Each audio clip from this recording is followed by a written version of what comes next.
तो नमस्कार दोस्तों। इस हफ्ते दो फिल्में मैंने देखी यामी गौतम इमरान हाशमी की हक, और एक दूसरी फिल्म देखी दया शेट्टी की हेलो नॉक नॉक कौन है।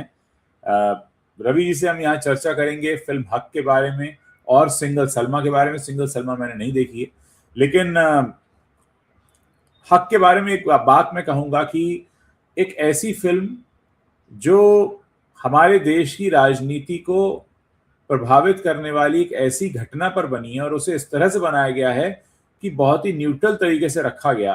ये अपने आप में काबिल तारीफ बात थी और यही बात है जो मुझे अच्छी लगी फिल्म हक के बारे में। मैं और डिटेल में इस पर चर्चा करूंगा, लेकिन पहले रवि जी से जानते हैं कि रवि जी, आपका अपना क्या नजरिया है फिल्म हक को लेकर और सिंगल सलमा को लेकर। जैसा आपने कहा ना कि हक के बारे में हम बात करते हैं पहले, तो हक जैसा आप कह रहे हैं बड़ी संतुलित फिल्म है।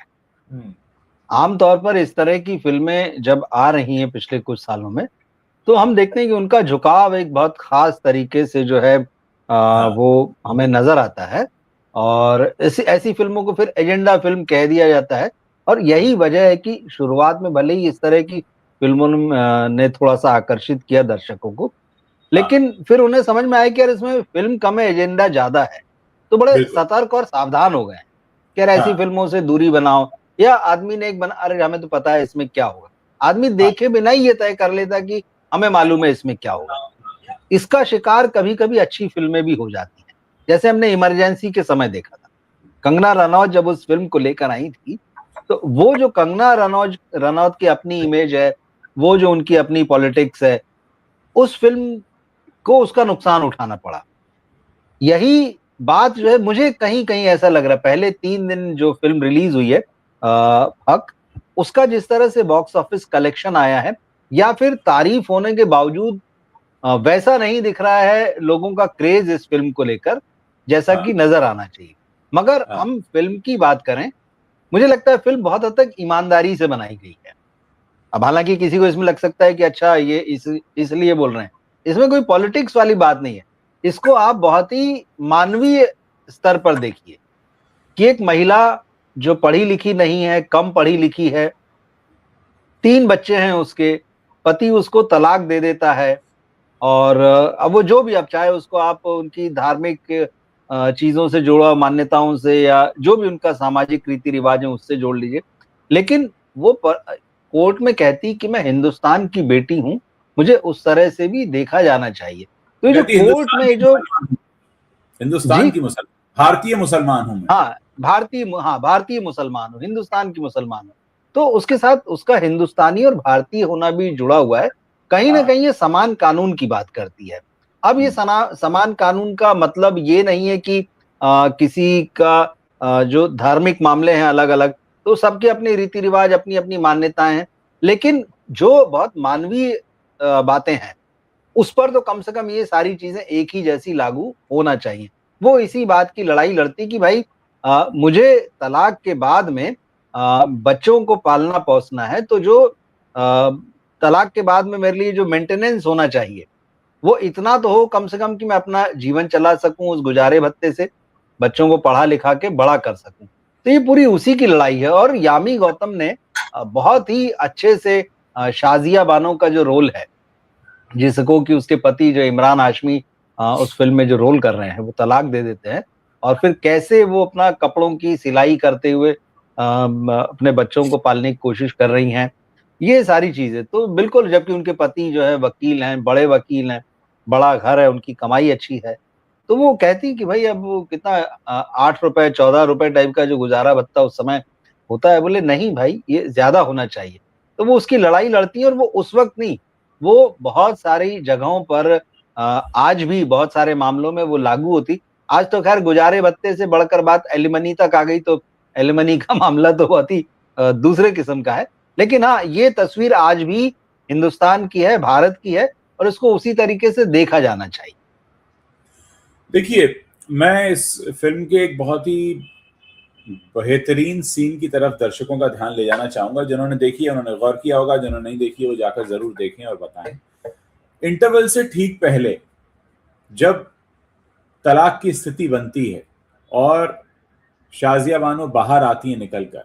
मैं शाजिया बानो इसलिए कह रहा हूँ क्योंकि इसमें यामी गौतम शाजिया बानो लगी हैं, शाहरुख खान और अक्षय कुमार की तरह वो शाहरुख और अक्षय नहीं लगी हैं, मतलब यामी गौतम नहीं लगी। तो शाजिया बानो जब निकल कर बाहर आती हैं तो दीवार के सहारे वो चल रही हैं और उनका हाथ जो है वो दीवार से टच होता हुआ दिखाया है। मतलब वो एक तरह से दीवार और उनके बीच में उस हाथ का सहारा है, जो ये बताता है कि अचानक उन्हें एहसास हो रहा है कि वो बेसहारा हो गई हैं।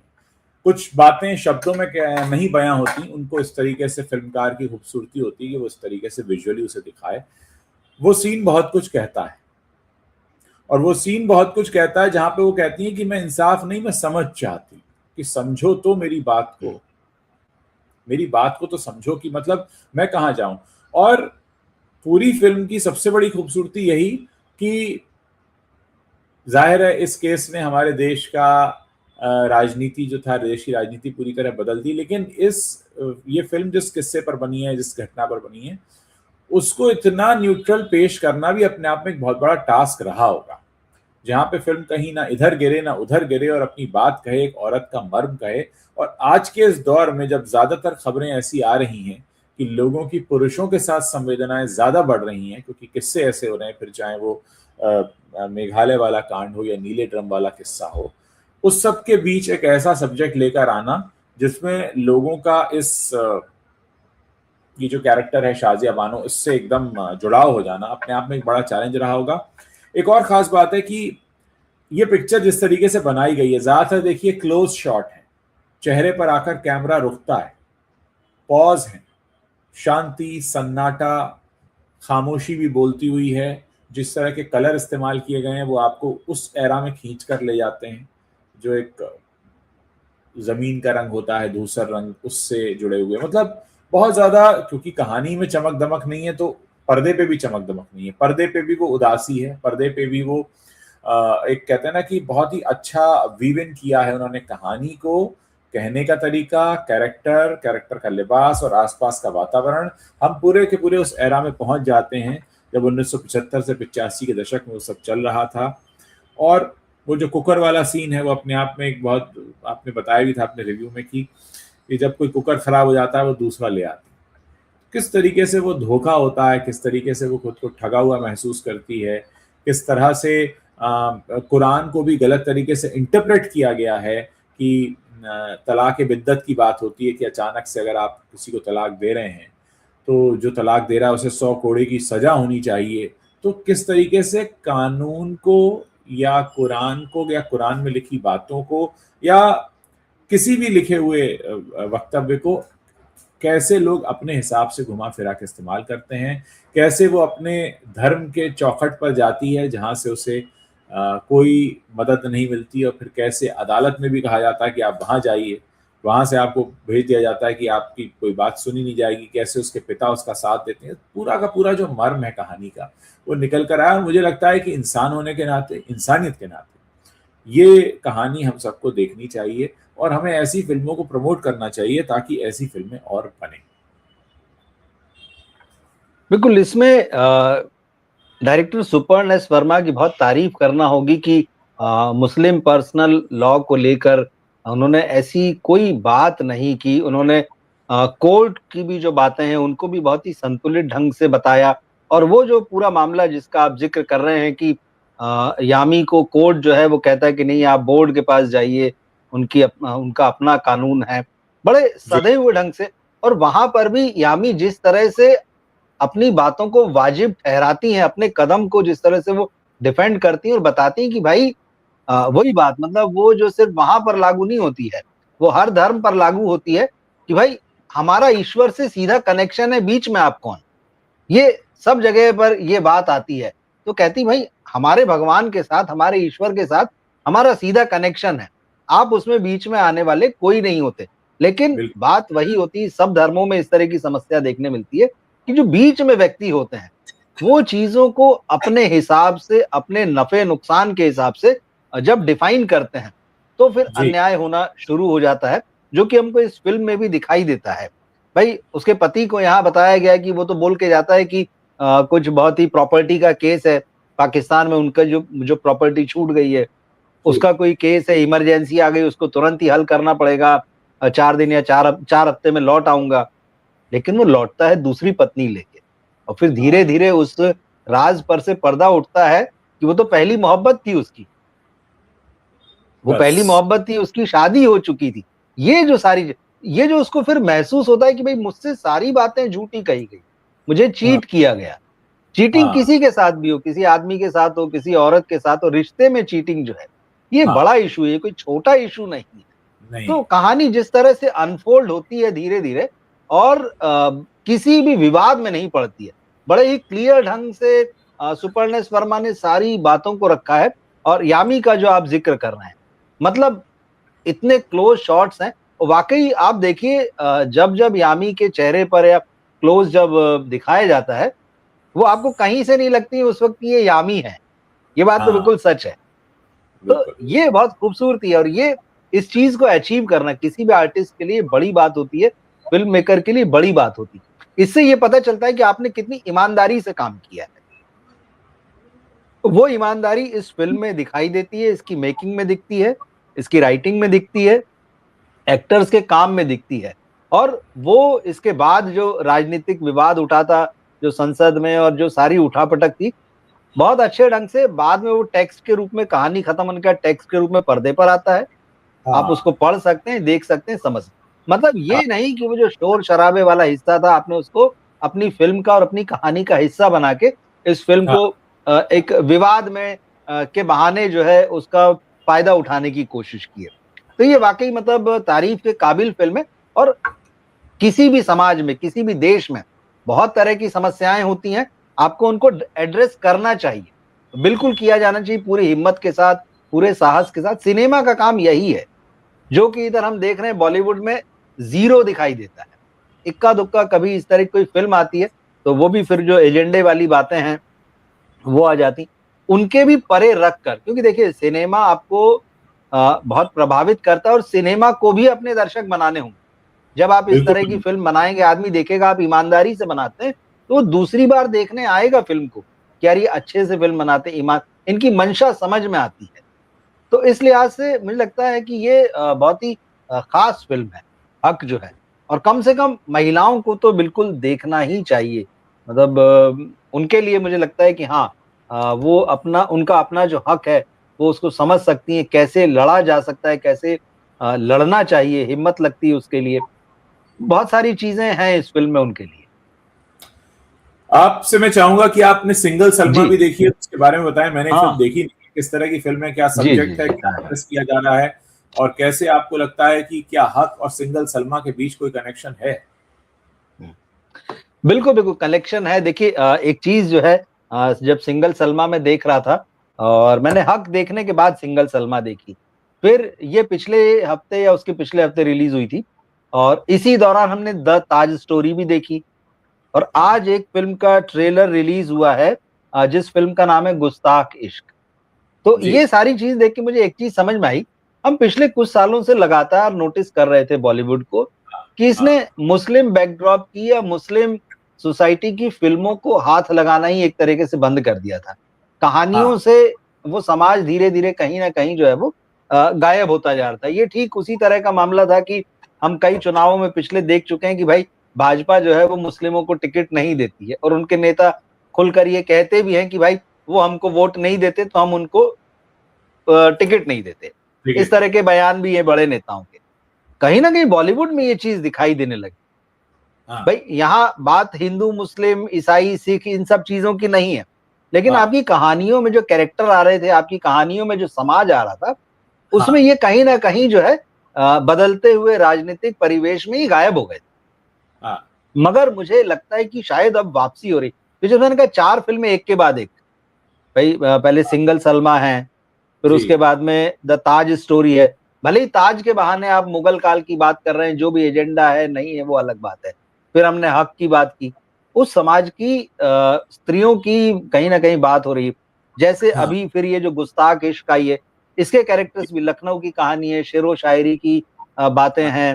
तो ऐसा लगता है कि हाँ ठीक है, अब शायद नजर पड़ी है कि कहानियां दिखाई जाना चाहिए। ये हमारा देश बड़ा रंग बिरंगा और बड़ा विविधताओं वाला है। मैं सिंगल सलमा पे आता हूँ। तो सिंगल सलमा जो है नचिकेत सामंत ने डायरेक्ट की है ये फिल्म। और अच्छा, इस फिल्म में हुमा कुरैशी हैं, श्रेयस तलपड़े हैं और सनी सिंह हैं।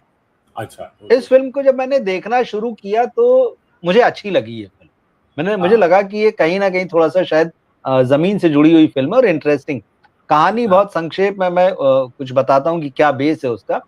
लखनऊ के एक पुराने नवाब साहब हैं जो आज के जी, जमाने में 15 रुपए पेंशन लेने के लिए जाते हैं जो सरकार उन्हें देती है, और वो सिर्फ अच्छा, इसलिए कि उन्हें इस बात का एहसास बना रहता है कि हम कभी नवाब थे, तो बात वो नवाबी वाली पेंशन लेने जाते हैं। लेकिन उनकी हालत बहुत खस्ता है। उनकी 3 बेटियां हैं, 2 का निकाह हो चुका है, एक बेटा सबसे छोटा है। तो बेटे की चाह में जो है उन्होंने 3 बेटियां हुई उनके, फिर चौथा बेटा हुआ। अब 2 की शादी हो गई है, लेकिन जो सलमा है वो सिंगल है। अच्छा, वो अपनी बहनों की शादी करा, क्योंकि ये हवेली गिरवी रखी हुई है हाँ, किसी के पास। अब उस हवेली का एक मंथली जो है वो किस्त जाती है जो कर्ज ले रखा है। उस सलमा ने अपनी बहनों की शादी की। वो सलमा अपने भाई को पढ़ा लिखा रही है, भाई को क्रिकेटर बनना है, घर के खर्चे हैं वो चला रही, सारा कुछ सलमा के कंधों पर है। अब ऐसे में उसकी उम्र जो है वो हो चुकी है, मतलब ठीक ठाक ढंग से। अब उसकी एग्जैक्ट एज नहीं दिखाई है, लेकिन कहीं ना कहीं 35 प्लस 40 ऐसा कुछ। अब उसके लिए माँ का तो ये कि नहीं भाई बेटी की शादी करना है, क्योंकि माँ बीमार होती है, उसको लगता है मेरे सामने बेटी के भी हाथ पीले हो जाएं।